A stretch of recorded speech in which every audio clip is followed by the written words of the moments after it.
Baik. Dia Ustaz ada orang kita ni lah, sebenarnya kita berhutang dengan dia, tapi kita tak bayar, dia tak nak. Bagi tahu pada saya nak menghutang dari dia. Baik, Pak. Ya, ni maknanya dia dapat kebaikan. Okey. Alhamdulillah, itu kata si amal saleh dia kepada anda. Misalnya kan, apa memang sebenarnya ya ada satu pernyataan Allah dalam Al-Baqarah 280,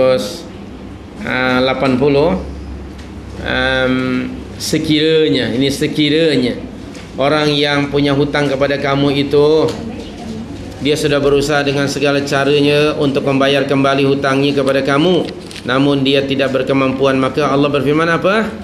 Hendaknya kamu wa antasaddaqu khairul lakum. Tengok ya, ayat 280. Wa in kana dhu usratin fanadhiratun ila maisarah.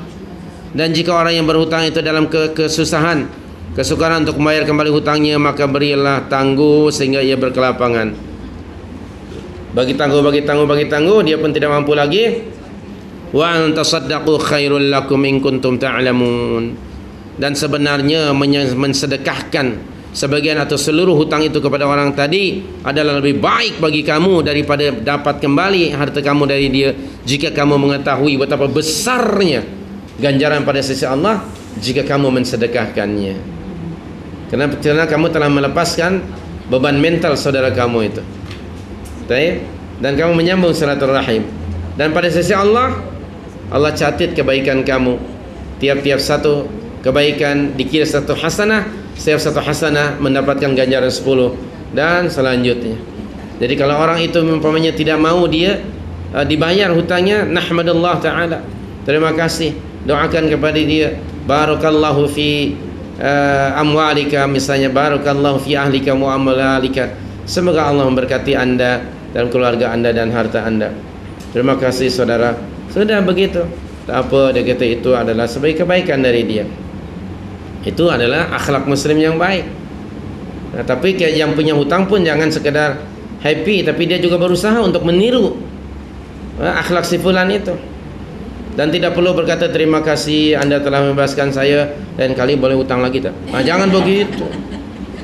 Okey, jangan sambung lah. Sudah cukup sekali itu ajalah. Falai kalau itu adalah kebaikan bagi orang yang memberi hutang tadi ya. Semoga Allah Subhanahu wa taala membebaskan. Ada satu hadis yang mafhumnya lah, nanti Anda cari dalam kitab Riyadhus Shalihin. Seorang hamba meninggal dunia. Baik. Lalu ditanya oleh Allah dan Allah Maha mengetahui. Ya fulan, amalan apakah, amal saleh apa yang kamu bawa? Dia kata, ya Allah, Allah Maha mengetahui. Saya dahulu ni seorang peniaga. Di antaranya dia suka menghutangkan. Banyak pelanggan dia yang berhutang. Lalu saya punya pegawai-pegawai untuk to collect, mengambil hutang daripada pelanggan-pelanggan saya. Lalu saya katakan kepada pegawai saya, sekiranya orang yang punya hutang itu dalam keadaan susah, bagi tahu pada dia, saya bebaskan dan lepaskan dia dari hutang itu. Ya Allah, demikian begitulah semasa di dunia yang saya lakukan. Apa kata Allah? Kerana kamu sudah membebaskan kesusahan saudara kamu masa di dunia, maka hari ini aku lepaskan kamu daripada beban hari kiamat. Aku bebaskan kamu. Subhanallahil karim. Itulah akhlak yang mulia. Kalau ada orang yang macam itu, bagi tahu saya ya. Wallahu a'lam. Okey, nak berhutang juga.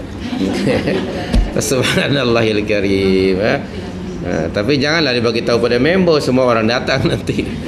Tayyib. Itulah dia akhlak yang mulia yang dibalas oleh Allah, di mana dia akan dibebaskan. Memang ada juga hadis Nabi yang mengatakan man yassara musliman yassarahullahu yani yaumal qiyamah, atau kama qala sallallahu. Barang siapa yang memudahkan, meringankan urusan seorang muslim, maka Allah akan memudahkan urusan dan kesusahannya di hari kiamat. Barang siapa yang melepaskan kesusahan seorang mukmin di dunia ini, maka Allah akan lepaskan kesusahannya pada hari akhirat nanti.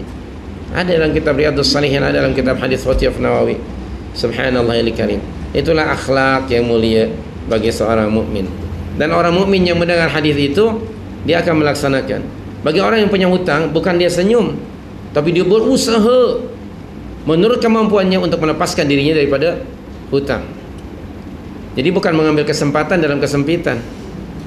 Tidak. Kalau kita hari ini kan dengar hadis macam ini, ada tak orang macam itu?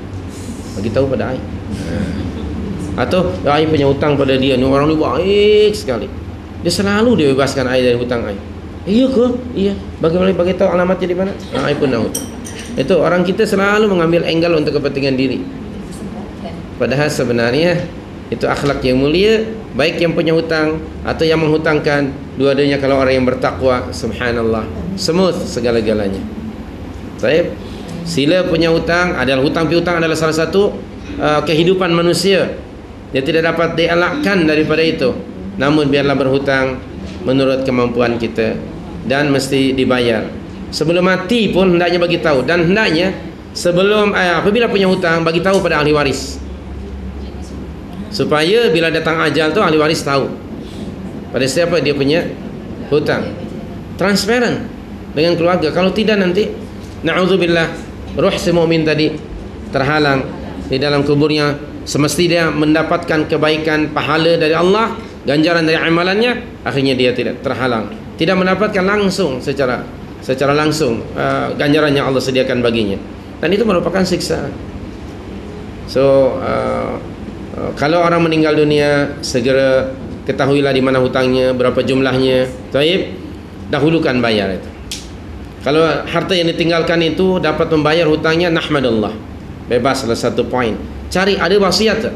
Ada, okey. Wasiat kepada siapa? Bukan ahli keluarga, bukan ahli waris. Berapa jumlahnya? Less than 1/3. Okey, misalnya segera keluarkan. Bakinya baru dibagi kepada secara faraid kepada ahli waris yang berhak menerimanya. Sekiranya harta yang ditinggalkannya itu ngam-ngam untuk bayar hutangnya, maka orang yang mendapat wasiat dan ahli waris, gigitlah jari masing-masing. Jangan sampai putus. Nasib kita lah paknya. Habis untuk hutang saja.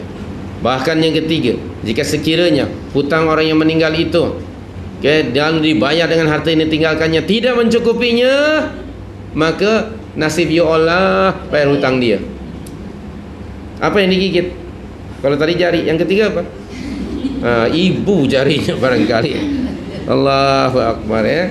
Nah, jadi lepaskan dia daripada hutang. Janganlah mati mewarisi hutang. Jangan hati-hati kalau kita dalam kehidupan yang sekarang sistem ekonomi begitu very wide ya, maka hendaknya ada transparansi antara seseorang dengan keluarganya supaya yakni dia tidak menjadi azab bagi diri.